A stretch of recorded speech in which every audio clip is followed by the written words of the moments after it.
दोस्तों कैसे हैं आप लोग। तो आज मैं आपको प्रतिस्थापन विधि से x और y के मान निकालना सिखाऊंगा। यानी अगर ये क्लास 10th का जो बोर्ड एग्जाम है उसमें दो विधि सबसे ज़्यादा पूछी जाती है।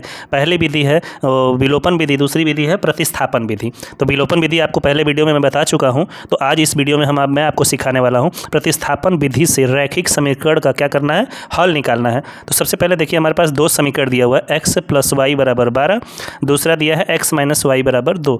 यानी मुझे अब प्रतिस्थापन विधि ही लगानी है। तो सबसे पहले आप समीकरण इसको 1 मान लीजिए और इसे समीकरण 2 मान लीजिए। तो हम क्या करते हैं समीकरण 1 से, तो समीकरण 1 से पहले शुरुआत करते हैं। तो यहाँ पे लिखिएगा x + y = 12।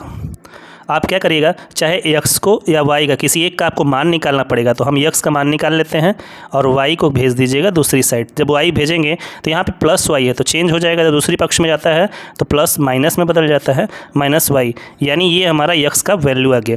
अब x का मान समीकरण 2 में रखने पर, यानी अब x का जब मान आप निकाल लिए तो आप समीकरण 2 में इसका मान रख दीजिए। समीकरण 2 लिखिए x - y = 2। तो x का मान रखना है 12 - y, यानी x को हटा के हमें रखना है 12 - y, और यहाँ पे पहले से -y है बराबर 2। अब देखिए यहाँ पे 12 - y मिलके कितने में आई हो जाएंगे, 2 बराबर 2।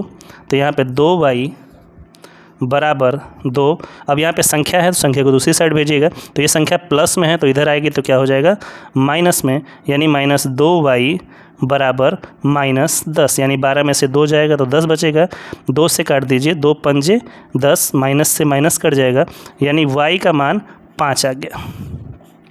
यानी y का मान तो हम निकाल लिए। अब y का मान हमें समीकरण 1 में रखना पड़ेगा। y का मान 5 है तो अब इसी समीकरण में क्या रख दीजिएगा, y का मान 5। यानी x बराबर 12 - y है, तो यानी x बराबर 12 - 5, तो यानी x हो जाएगा मेरा 12 में से 5 जाएगा 7। यानी x और y का मान हम निकाल लिए, और वो भी प्रतिस्थापन विधि को हल करके।